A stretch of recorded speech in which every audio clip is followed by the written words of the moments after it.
Hello everyone, my name is Brad Clark and today we are going to be doing a review I have announced a while ago and it's been a long time coming.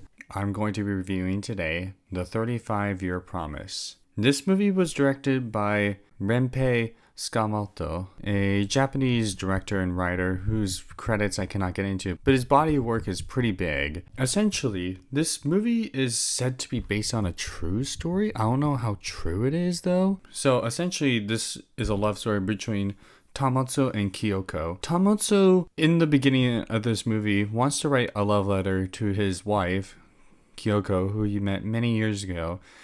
But the thing is, he has a handicap, you see.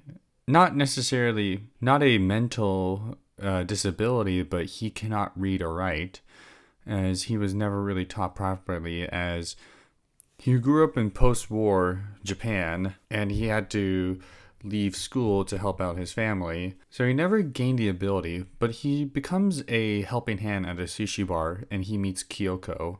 Over the years, she's had to help him read and write, basically for everything, but Tamotsu wants to change that. So he takes classes for about almost 20 years just to learn to read and write. And he encounters various people along the way to help him on his journey. He finishes the letter, but we never really get Kyoko's response back until she died a year or so after. Tamotsu, before that, was heartbroken to hear that his wife had died, thinking that he'll never get a response from his wife, ever. But he finds a letter from his late wife, and Kyoko describes that she's loved the time that they have had, and she loved the fact that he put in effort and loved the fact that he wrote her a letter after all these years, 35 years worth of marriage, so to speak. At his graduation, he thanks his wife and his family for pushing him into learning how to read and write in Japanese. The ending shows a reflection of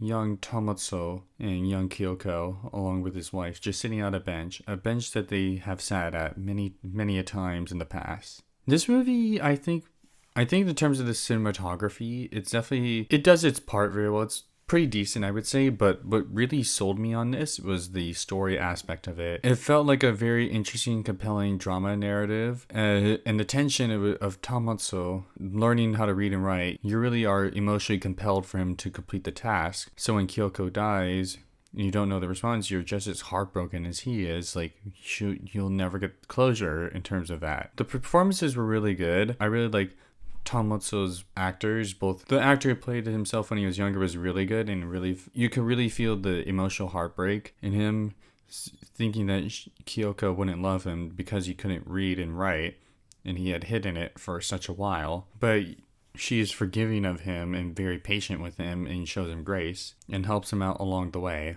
I think if I had a handicap like that where I knew the language I spoke but I couldn't read and write, it would be a horrible, horrifying nightmare. And it's something I'm very grateful now I'm thinking about it as I'm writing this. Like, we don't really take the time to appreciate the things we have unless we've been put in that situation ourselves. The acting was pretty good, like I said. The editing was pretty good as well. I really like the sound design of it, with the typewriter, the writing, and it just adds more to the narrative, I feel, a little.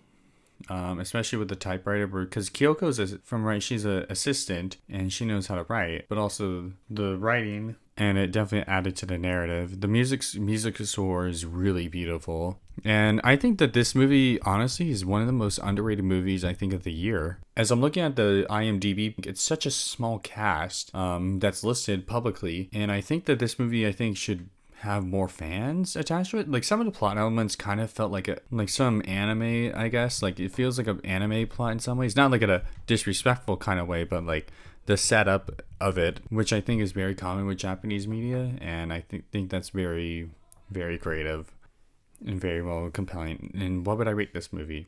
Now, this movie is definitely better than Sinners, I would feel. So I give this movie a 15 out of 10. Like I said, the pacing with it is, although it's very slow, it definitely takes its time where you can learn the characters, learn about their motivations and goals, as well as the tension of Tamotsu learning how to read and write for his own wife, and as well as the relationship with others around him, including his own kids, is definitely very good, because he only has at least 10-20 years for him to learn to read and write, otherwise he's dropped from the class entirely. But as I said, this movie is definitely very, very compelling storytelling. This movie is amazing, I think. This is my favorite movie of the year. But like I said, if you haven't seen this movie, go watch it. I definitely highly recommend it. It's amazing, and the storyline, I think, is definitely something I definitely think it's something that's very relatable if you have been in that situation, or just if you want like a love story that takes its time to slow down a bit and add dramatic tension, kind of similar to a Clannad story. I would say this would be it. Otherwise, if you have seen this movie, let me know down in the comments down below what you think. Did you love it, hate it, somewhere in the middle? And if you agree, disagree, or somewhere in the middle. And I hope to see you soon.